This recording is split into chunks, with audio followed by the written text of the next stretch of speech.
Assalamualaikum warahmatullahi wabarakatuh. Alhamdulillah, assalatu wassalamu ala rasulillah, la haula wa la quwwata illa billah. Para pemirsa sekalian, anak-anak kelas 7 khususnya, kelas 7 sanawiyah yang dirahmati Allah, pada kesempatan kali ini kita akan belajar bersama tentang mubtada dan khobar.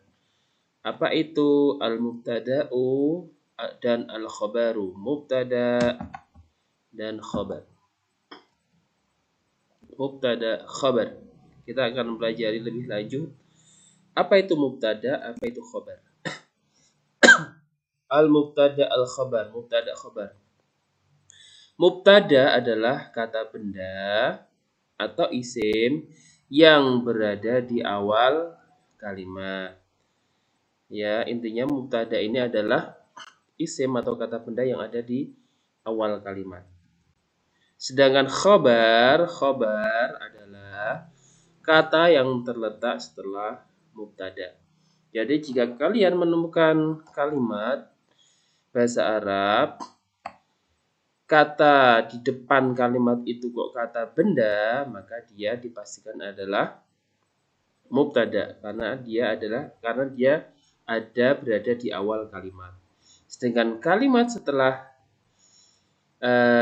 mubtada itu dia adalah khobar. Dalam bahasa Indonesia, mubtada itu lebih mudahnya disebut sebagai subjek. Kita kenal sebagai subjek. Sedangkan khobar kita kenal sebagai predikat atau yang menjelaskan apa itu subjek atau apa itu mubtada.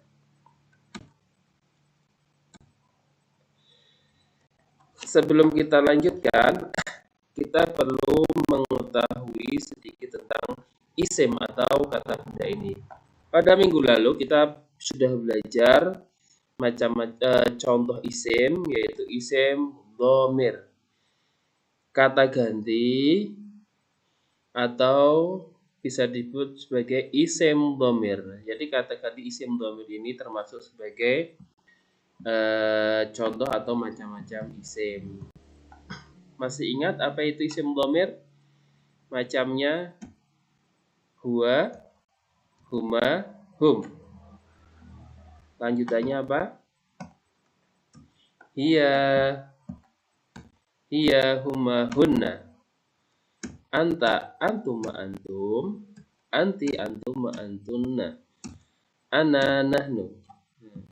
Isim dhamir yang jumlah 14 ini adalah termasuk isim juga. Dan jika ini ada berada di awal kalimat, maka dipastikan dia adalah mubtada. Coba dari artinya ada yang masih ingat apa artinya huwa? Huwa artinya dia. Huma dia berdua, laki-laki. Huwa juga untuk laki-laki. Hum mereka laki-laki. Hiya dia perempuan. Huma dia berdua perempuan. Hunna mereka banyak perempuan. Anta kamu laki-laki. Antum kamu berdua laki-laki. Antum kalian laki-laki. Anti kamu perempuan. Antum kamu berdua perempuan. Antunna kamu banyak atau kalian perempuan. Ana artinya saya. Nahnu kita atau kami. Dalam bahasa Arab dibedakan mudzakkar muannasnya. Mudzakkar itu laki-laki. Untuk huwa huma hum, anta antum antum ini khusus untuk yang laki-laki atau mudzakkar. Sedangkan hiya, huma, hunna, anti, antuma, antunna ini semuanya adalah contoh isim dhamir yang muannas, yang menunjukkan kata ganti perempuan. Sedangkan ana dan dahnu boleh digunakan untuk laki-laki, boleh digunakan untuk perempuan. Kita lanjutkan pembahasan tentang mubtada dan khobar. Perhatikan contoh di bawah ini. Ini ada sebuah kalimat sederhana. Huwa Faruk. Nah, kata ini sudah dianggap suatu kalimat dalam bahasa Arab. Huwa Faruk. Ada yang tahu apa artinya huwa Faruk? Huwa artinya dia, hiya artinya dia, huwa berarti artinya dia untuk laki-laki. Huwa Faruk, dia Faruk. Kemudian pembahasan mubtada khobarnya. Huwa Faruk. Menurut kalian mubtadanya yang mana, khobarnya yang mana? Karena huwa ini ada di depan kalimat, tadi penjelasan mubtada adalah isim atau kata benda yang berada di awal kalimat. Karena huwa ini isim yang ada di awal kalimat, maka huwa kedudukannya sebagai mubtada. Sedangkan Faruk kedudukannya menjadi kedudukannya sebagai khabar. Huwa al-mubtada, Faruk al-khabar. Paham? Baik, saya kasih contoh lagi supaya kalian bisa paham. Hiya khilyah. Siapa yang tahu artinya hiya? Hilyah. Hiya, huwa artinya dia, hiya artinya dia, hiya. Hiya artinya juga dia, tapi untuk perempuan karena hiya ini kata ganti untuk perempuan. Hilyah ini nama perempuan, maka menggunakan hiya, tidak boleh menggunakan huwa. Karena dia perempuan, maka dianya menggunakan hiya. Hiya hilyah artinya dia, hilyah. Sekarang pembahasan pembahasan gramatikalnya, pembahasan tentang mubtada khobarnya hiya hilyah. Menurut kalian mubtadanya yang mana? Hiya, betul. Khobarnya khilyah. Hiya al-mubtada, hilyah al-khabar. Ya, sekalian sudah paham belum? Saya kasih contoh lagi kalau masih belum paham. Contoh lagi. Anta Umar. Anta Umar. Ada yang tahu apa artinya anta Umar? Anta kamu untuk laki-laki. Karena Umar laki-laki maka menggunakan anta. Kalau nggak ada Umar biasanya nama laki-laki atau perempuan? Pasti nama laki-laki, maka menggunakan anta. Anta Umar, apa artinya anta Umar? Kamu Umar, betul. Pembahasan gramatikalnya. Anta Umar. Menurut kalian mubtadanya yang mana? Anta, betul. Anta adalah mubtada, Umar sebagai khobar. Anta al-mubtada, Umar al-khabar. Contoh lagi. Anti Ruqayyah.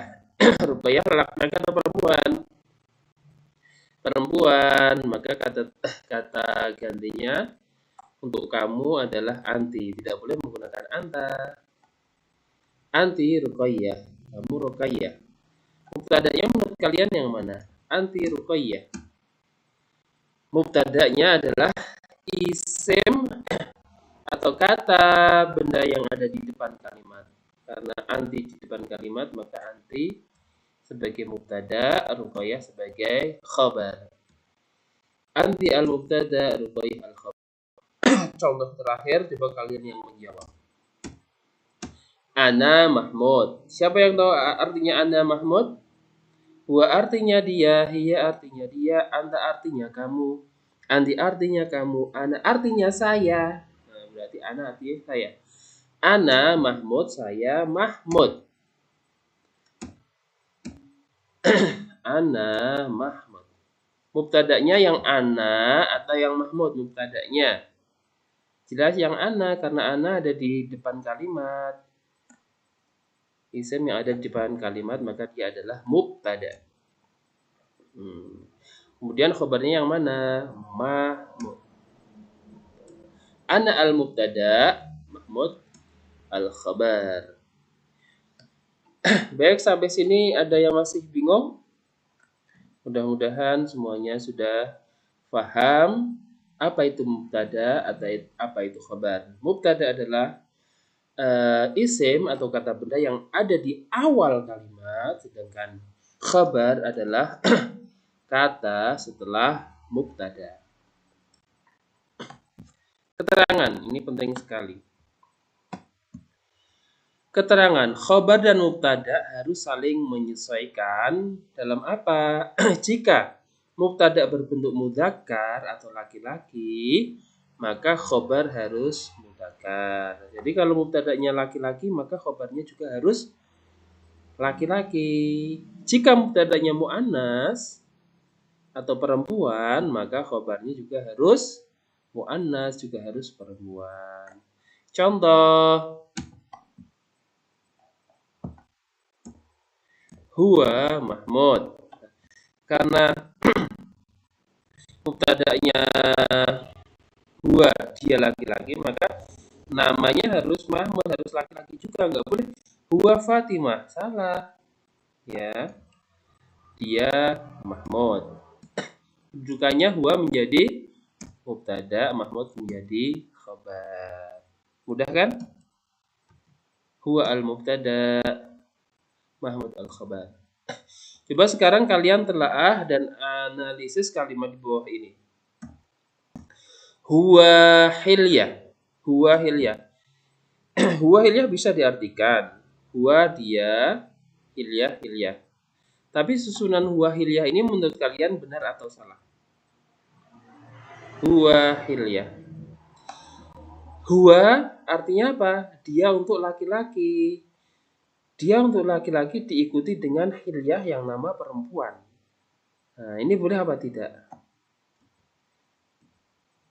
Meskipun huwa mubtada, hilyah khabar, tapi susunan seperti ini salah. Harus karena huwa laki-laki, maka namanya harus laki-laki juga. Huwa Umar, huwa Ihsan, huwa Hasim boleh. Tapi kalau huwa hilyah salah karena hilyah perempuan. Di sini mudzakkar laki-laki, di sini muannas.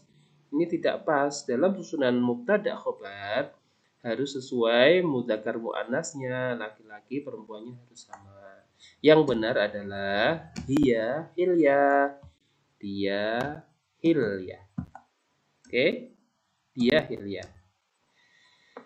Kedudukannya dia sebagai mubtada, hilyah sebagai khabar.